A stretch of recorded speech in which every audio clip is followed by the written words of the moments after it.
नवजात शिशु अपने पोषण के लिए पूरी तरह दूध पे निर्भर रहता है। और माँ के दूध से बेहतर क्या हो सकता है। माँ का दूध प्राकृतिक रूप से अपने बच्चे के लिए ही होता है। फर्ज करिए बच्चा समय से पहले पैदा होता है जिसको कि प्री टर्म डिलीवरी कहते हैं या प्रीमेच्योर डिलीवरी। तो जो नवजात शिशु होता है उसके लिए माँ का दूध उस हिसाब से अलग रहता है और जो कि पचाना आसान रहता है ऐसे प्रीमेच्योर बच्चों के लिए। वैसे ही बच्चा अगर समय पे पैदा होता है तो शुरू के दिनों के दूध और बाद के दिनों के दूध में काफी अंतर रहता है। शुरू के दिनों का दूध का कोलेस्ट्रम कहते हैं जिसमें कि इम्यूनोग्लोबुलिन और एंटीबॉडीज बहुत ज्यादा मात्रा में रहता है।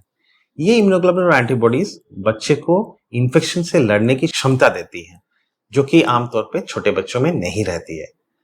बाद के दिनों में कार्बोहाइड्रेट, प्रोटीन और फैट का अनुपात बदलता है जो कि बच्चे के विकास और ग्रोथ के लिए जरूरी होता है। एक बहुत जरूरी चीज ये है कि उसमें विटामिन और मिनरल्स भी वैसे ही मात्रा में रहते हैं जो बच्चे के ग्रोथ के लिए सूटेबल रहता है। माँ के दूध में डीएचए और फैटी एसिड्स का अनुपात और मात्रा बिल्कुल सही रहता है जो बच्चे के ब्रेन के विकास के लिए बहुत जरूरी है। तो इसलिए माँ का दूध बहुत फायदेमंद रहता है दूसरे दूध के मुकाबले। ये भी देखा गया है कि क्योंकि बच्चों को ऐसे दूध पचाना आसान होता है तो पेट फूलना, पॉटी बार बार होना, उल्टी होना, ये सब दिक्कतें माँ के दूध पीने वाले बच्चों में आमतौर पे कम पाया जाता है। स्टडीज में पाया गया है कि जो बच्चे 6 महीने तक माँ का दूध ही पीते हैं आगे जाके बड़े उम्र में क्रॉनिक इलनेसेस जैसे कि डायबिटीज, हाइपरटेंशन या मोटापा, ओबेसिटी जिसको बोलते हैं, ये सब बीमारियां बहुत कम मात्रा में पाया जाता है। एक बड़ा चीज हम लोग बहुत बार इग्नोर कर देते हैं वो ये है कि माँ के दूध पिलाने से बच्चे और माँ के बीच में एक बहुत अच्छी बॉन्डिंग बनती है और ये कांटेक्ट और बॉन्डिंग बच्चे के ब्रेन के डेवलपमेंट के लिए और ओवरऑल डेवलपमेंट के लिए बहुत ही महत्वपूर्ण है। ये अब दूसरे जब दूध किसी अलग तरीके से पिलाते हैं वो उतना बॉन्डिंग नहीं बन पाता है। तो इसलिए माँ का दूध और भी बेटर रहता है दूसरे दूध के मुकाबले। नवजात शिशु जैसे कि बताया था पूरी तरह दूध पे ही निर्भर रहता है और आमतौर पे 6 महीने के लिए बच्चे खाली माँ के दूध पे ही निर्भर रहते हैं। 6 महीने के बाद आप धीरे धीरे दूसरा आहार शुरू कर सकते हैं पर उसके साथ ही माँ का दूध कंटिन्यू कर सकते हैं। आमतौर पे ज्यादातर बच्चे 1 से 1.5 साल तक माँ का दूध पीते हैं और धीरे धीरे उसके साथ समय के साथ ये फेड हो जाता है, ये कम हो जाता है। जैसे जैसे खाने की मात्रा बढ़ती जाती है दूध की मात्रा भी धीरे धीरे कम होने लगती है और बच्चे का उसके डिपेंडेंस भी कम होने लगता है। अगर बच्चे कंटिन्यू करते हैं माँ का दूध पिलाना तो WHO के अकॉर्डिंग हम लोग माँ को एडवाइस करते हैं जनरली कि 2 साल होते होते माँ को अपना ब्रेस्ट फीडिंग धीरे धीरे बंद कर देना चाहिए।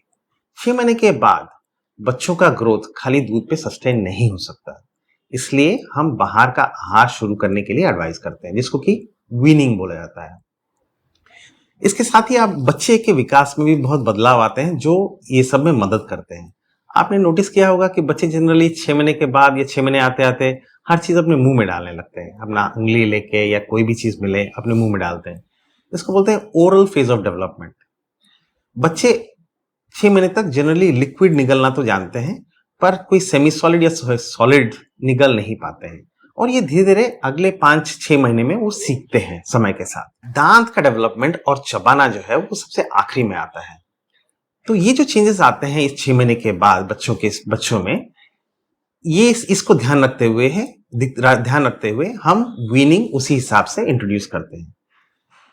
ये वीनिंग जो है अगले 5 से 6 महीने पीरियड धीरे धीरे चलता है और इसका पर्पस ये रहता है कि बच्चा 1 से 1.5 साल के होते होते वो सब कुछ लेने लगे जो आमतौर पे आप घर में खाना बनाते हैं, बस ये होगा कि उसका फॉर्म अलग होगा। इसलिए जो भी आप घर में जनरली खाते हैं वो आप धीरे धीरे शुरू कर सकते हैं।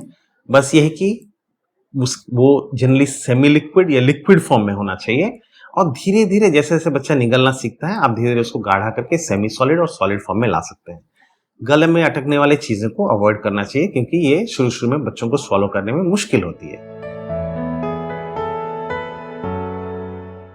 वो सब कुछ खिलाना है जो आप चाहते हैं कि बच्चा 1.5 साल पे आपके घर में आपके साथ बैठ के खाना खा पाए। ठीक है, जैसे कि बताया था खाली फॉर्म अलग होगा। तो इसलिए आप घर में जैसे आमतौर पे हम लोग रोटी, चावल, दाल ये सब लेते हैं, तो पतली खिचड़ी बना दिया, उसको थोड़ा पेस्ट फॉर्म में बना के, थोड़ा लिक्विड फॉर्म में बना के आप चम्मच से पिलाना शुरू करिए। वैसे ही दाल को अगर आप ज़्यादा बॉयल कर लें और उसको थोड़ा पेस्ट करके सेमी सॉलिड फॉर्म में बना पाएँ, तो उसको भी पिला सकते हैं। सब्जियाँ, फल और जो भी आप घर में खाते हैं, वो धीरे-धीरे एक-एक करके इंट्रोड्यूस करिए। माँ का दूध उसके साथ कंटिन्यू रखिए, पर धीरे-धीरे जैसे-जैसे बच्चे का आहार बढ़ता जाएगा, माँ का दूध धीरे-धीरे कम होता जाएगा।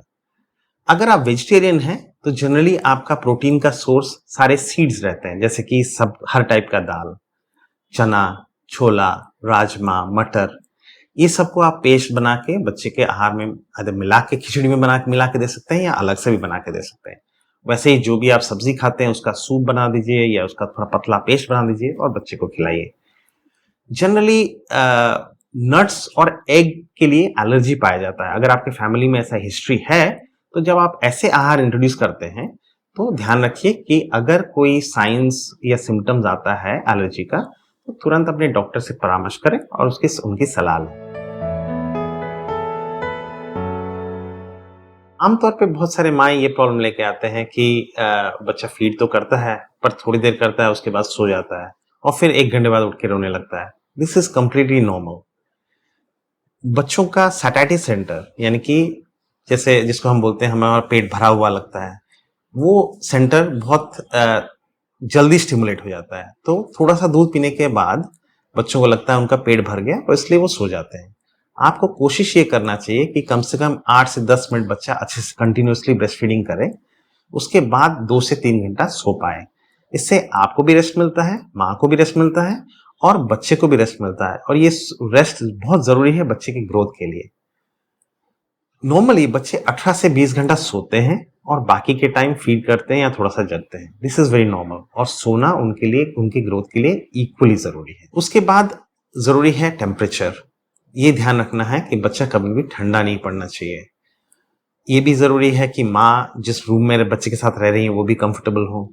तो ऐसा नहीं है कि आपको एयर कंडीशन नहीं चलाना चाहिए। रूम का टेम्परेचर अगर 25 या 26 डिग्री सेंटीग्रेड रहे और बच्चे को एयर कंडीशन के सामने ना रखें, तो बच्चे कंफर्टेबल रहते हैं। बच्चे को जब भी आप छुएँ, आपको वार्म फील होना चाहिए या गरम लगना चाहिए। अगर आपको लगता है बच्चे के हाथ-पैर ठंडे पड़ रहे हैं, तो उनको कवर कर लीजिए। बच्चे को ठंडे पड़ने से उनका फीडिंग और ग्रोथ बहुत सीरियसली अफेक्ट हो सकता है, तो इसका ज़रूर ध्यान रखें। वैसे ही अगर बच्चे को बुखार आता है, तो उसको कभी भी इग्नोर ना करें और डॉक्टर की सलाह लें। थर्मामीटर बहुत फ़ायदेमंद रहता है। आदत डालिए घर में एक थर्मामीटर रखने के लिए। बच्चे जनरली थोड़ा-सा दूध पीने के बाद सो जाते हैं, तो ये ज़रूरी होता है कि बच्चों को आप किसी भी तरह जगाएँ, चाहे कान के पीछे थोड़ा खुजली करके या पैर खुजला के जगाएँ, ताकि 7 से 8 मिनट वो कॉन्स्टेंटली ब्रेस्ट फीडिंग कर पाएँ। उसके बाद अगर वो ब्रेस्ट फीडिंग एडिक्वेट है, तो वो 2 से 3 घंटा सोते हैं। ये एक कॉमन मार्कर है आपको आइडिया लगाने के लिए कि बच्चा मेरा अच्छे से दूध पी रहा है। दूसरा एक तरीका है ये देखने के लिए कि बच्चा एटलीस्ट 24 घंटे में 5 से 6 बार पेशाब कर रहा है। इससे ये पता चलता है कि एटलीस्ट मात्रा जो वो खराब नहीं है। पर सबसे सही तरीका जानने का कि जो आप फीडिंग करा रहे हैं वो बच्चे के लिए एडिक्वेट है या नहीं, वो ये है कि आप जब भी टीका लगाने के लिए या नवजात शिशु रोग विशेषज्ञ के पास जाते हैं, तो वो बच्चे का ग्रोथ मेजर करते हैं, वजन लेते हैं, सर का नाप लेते हैं, लंबाई नापते हैं और ये सबसे सही पैरामीटर है देखने के लिए कि बच्चे का ग्रोथ एडिक्वेट है कि नहीं।